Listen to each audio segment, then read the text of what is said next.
He is traveling to Lahore as well, and I'm happy to hear that, because getting out of Islamabad is the real Pakistan, and you got to see the real Pakistan. So in Lahore, you will have an opportunity of interacting and meeting with people that is important. Beyond the officialdom, it is important, because when we are talking of building relations and talking of people-to-people contacts, that is very important, that you reach out. So, Foreign Minister, thank you. Thank you for being here, and I hope you have a pleasant stay, and I hope you come back soon. Yeah, thank you. Good morning, ladies and gentlemen. Thank you, the Minister, the colleague, for this very warm welcome in this beautiful city, beautiful country.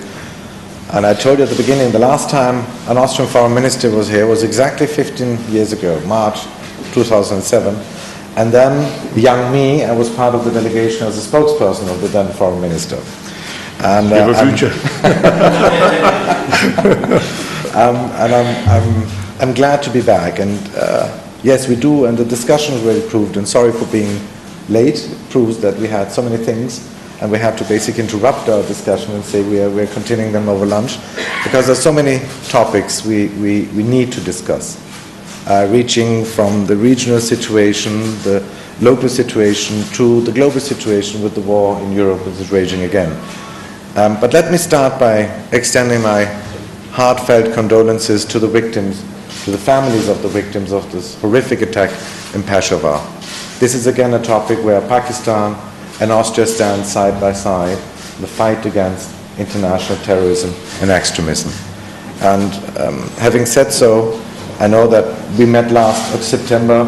We talked at the time Afghanistan was very much in the focus of attention, and I think we have to watch out not to lose focus. I know that international attention, media, social media tend to have only one subject at the time, but let's not forget that there are many crisis areas and many things and developments we have to have a very close watch over, and Afghanistan is one of them. And I want to thank Pakistan for the very valuable help they have extended to us, where we had to evacuate our citizens and other people who had the right to come to Austria from Afghanistan during the crisis last year.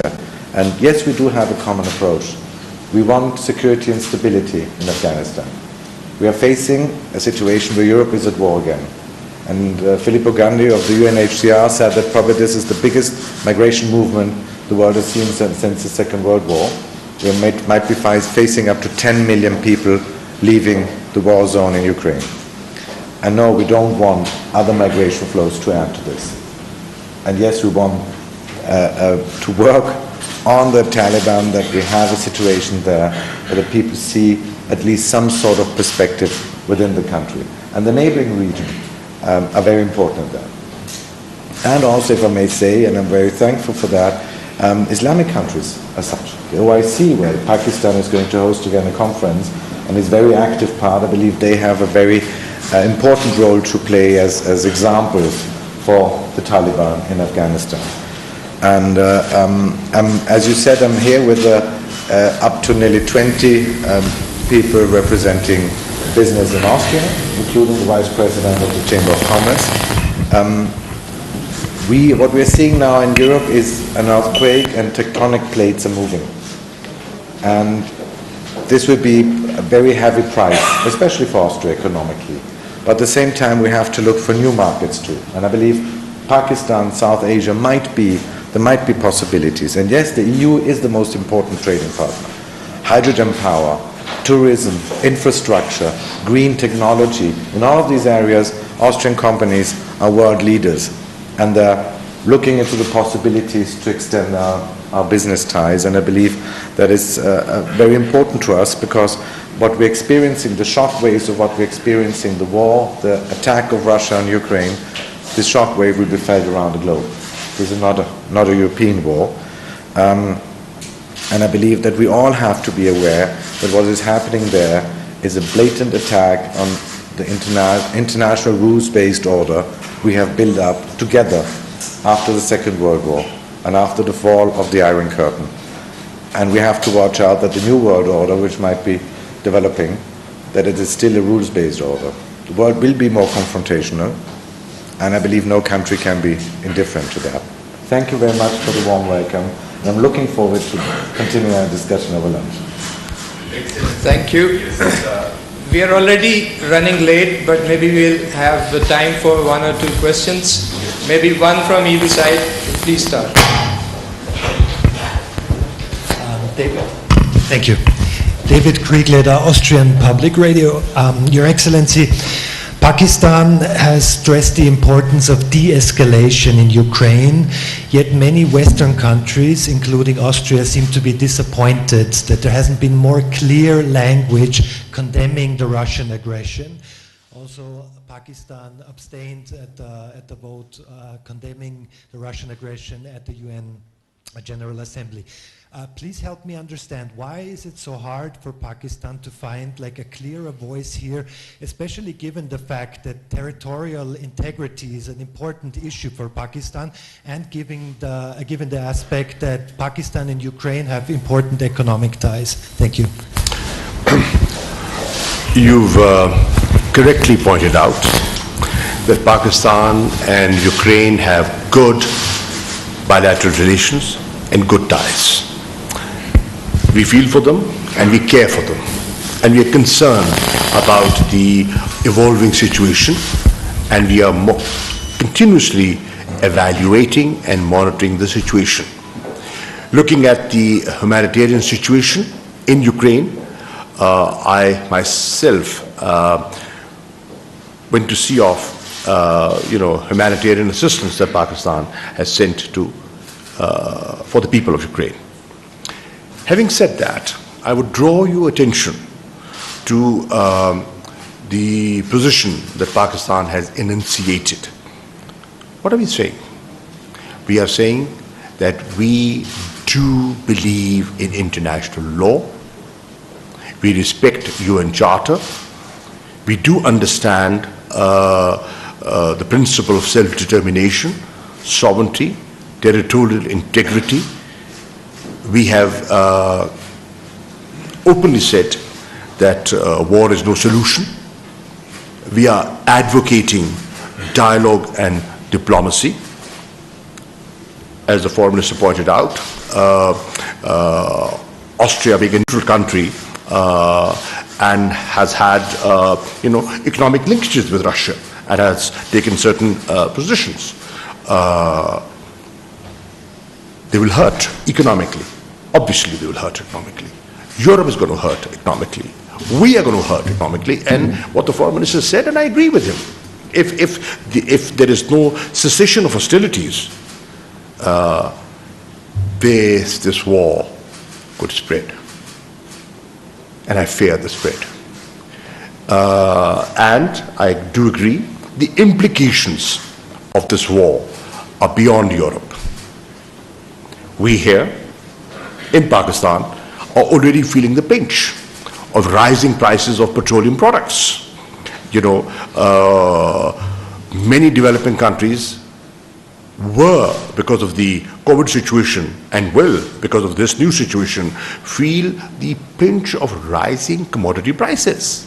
So, this war will hurt many in different ways. Pakistan is advocating dialogue and diplomacy. Pakistan wants to see the talks between Ukraine and Russia conclude towards a positive. There's a positive outcome, and we're concerned about the loss of life. We have welcomed the establishment of the humanitarian corridor. So we are not insensitive to international opinion, and we also want the international, reporters like you to understand that we are recovering ourselves from a long war. We've been in the midst of war for 20 years. We have paid a price in human terms. We have paid a price in economic terms. And we have also seen how people look the other way. We also know how we have been abandoned. So we have to tread carefully. Thank you. One question from Mr. Adam. Excellency, this is Madina representing GT Video. So my question is, just a day before, United Nations General Assembly adopted a landmark resolution condemning Islamophobia. And it was among other states, so I see it was also initiative of Pakistan. Islamophobia has been a very serious issue across the world, particularly in Europe and North America. How you see the adoption of this resolution by United Nations General Assembly, and do you think it will address this issue which is on the rise in Europe? And I will like to seek the comments from our foreign minister. You didn't share details about Austria, whether it is interested in enhancing investment in Pakistan. What is focus, trade, economic ties? Please do share something on that as well. Thank you. On Islamophobia, there can be no doubt where Austria stands. This is something where we have to be very watchful. Austria is a country which has since the beginning actually always placed its policy very clearly on international law, on fundamental freedoms. And Austria is the first country, first European country that actually adopted in 1912 a law on Islam. And in the Austrian army, what people forget, even before the First World War, we always had a Protestant priest, a Catholic priest, and an imam. So Islam was part. Why? Because Bosnia-Herzegovina was part of the Austrian-Hungarian Empire. So this was part of our reality. And there are movements, yes, there are situations in Europe, and we have to be very watchful, because on the one side, religion is often abused for political means, which creates on the other side intolerance based again on religious adherence of individual persons. And this is something where the UN Charter is very clear, where the fundamentally all the rules and laws we have are very clear. Nobody should be discriminated because of his race, his political opinion, or his religious adherence. And this is for us a red line we will never cross, and that's why I'm happy that at the UN there's a very strong position on that point too. Let me begin by saying that I'm grateful to the Prime Minister for having acknowledged publicly in a public meeting the effort put in by the Foreign Office in lobbying and building a consensus, not just in the OIC, but in the international community to get that consensus for the for the Islamophobia resolution that was passed by the General Assembly. We are very happy about it.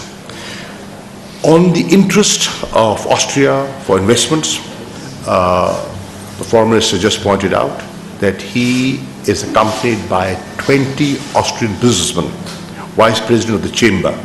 Now, if they did not have that interest, why would they be traveling all the way to Pakistan? We have discussed areas where there is a mutual benefit for both sides.